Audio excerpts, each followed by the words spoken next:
The C-SPAN networks bring you long-form public affairs programming from the nation's capital and are a public service of your television provider. C-SPAN, created by cable. You know, in my State of the Union address, I remarked that many of you have told me you'd like to see more cooperation and a more elevated debate in Washington, but everyone sometimes feels trapped by their politics. I understand that feeling. I served with many of you in Congress. And so I know that I'm not the only one in this room who may be more than a little dismayed about what's happening on the campaign trail lately. We have heard vulgar and divisive rhetoric aimed at women and minorities, at Americans who don't look like us or pray like us or vote like we do. We've seen misguided attempts to shut down that speech, however offensive it may be. We live in a country where free speech is one of the most important rights that we hold. In response to those attempts, we've seen actual violence. And we've heard silence from too many of our leaders.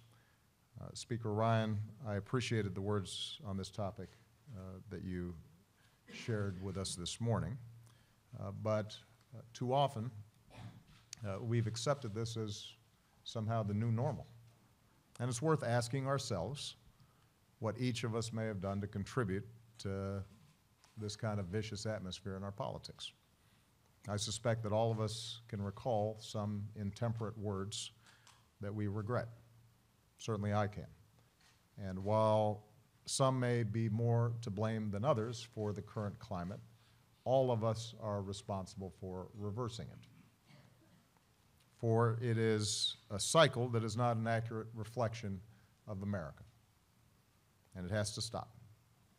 And I say that not because it's a matter of political correctness, it's about the way that corrosive behavior can undermine our democracy and our society and even our economy.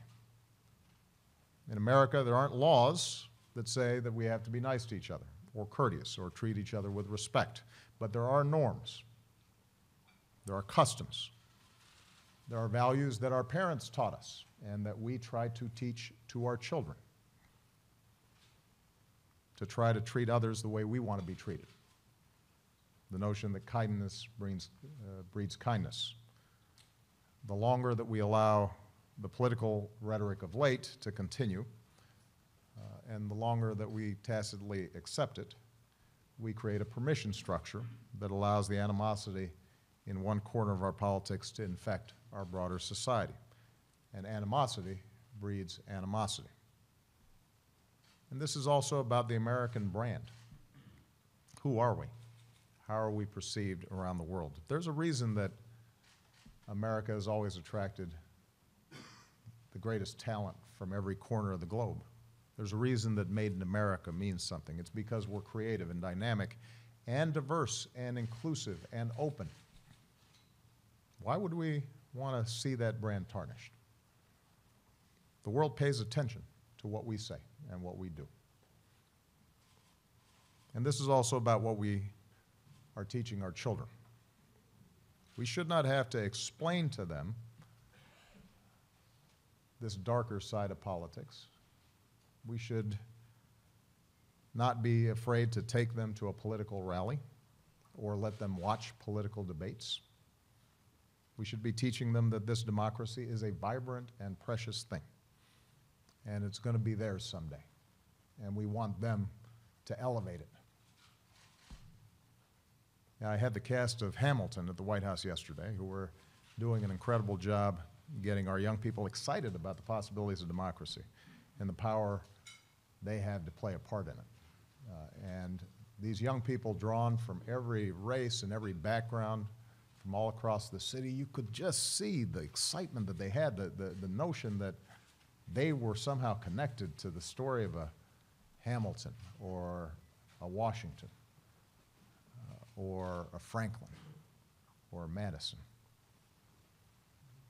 And so we should be asking ourselves, as those in power with this incredible legacy, whether we are delivering that same message to our children. Are we making them excited about being citizens of this great country?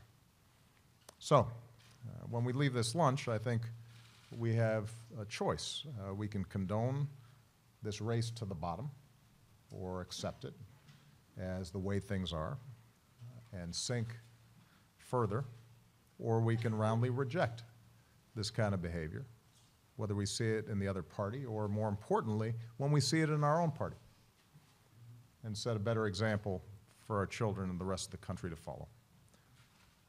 It starts with us. Speaker Ryan, you and I don't agree on a lot of policy, but I know you are a great father and a great husband, and I know you want what's best for America. And we may fiercely disagree on policy and the NFC North,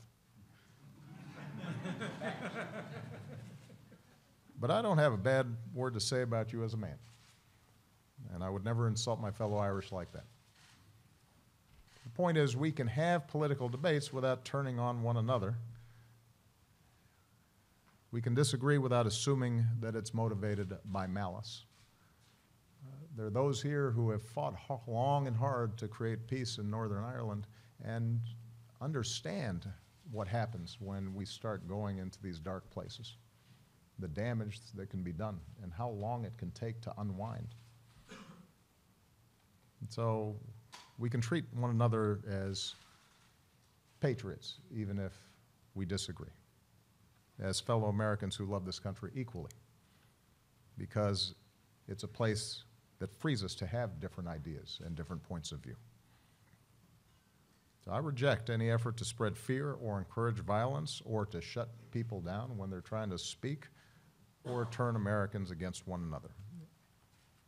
And I think as a citizen who will still be leading this office, I will not support somebody who practices that kind of politics. And any leader worthy of our support will remind us that even in a country as big and diverse as inclusive as ours, what we have in common is far bigger and more important than any of our differences. That's what carried us through other times that were far more tough and far more dangerous than the one that we're in today. Times where we were told to fear the future, times where we were told to turn inward and to turn against each other. And each time we overcame those fears, each time we faced the future with confidence in who we are and what we stand for and the incredible things that we're capable of doing together. And we do this because we are America. It's a place that sees opportunity where others see peril and that drew so many Irish and other immigrants to our shores. Our unbending belief that we make our own destiny and our unshakable dream that if we work hard and live up to our responsibilities and if we look out for one another, then there's a better day lying right around the bend. That dream has always come true in America. It is what provided hope and comfort and opportunity for so many that traveled across the Atlantic. It always will, so long as we nurture it.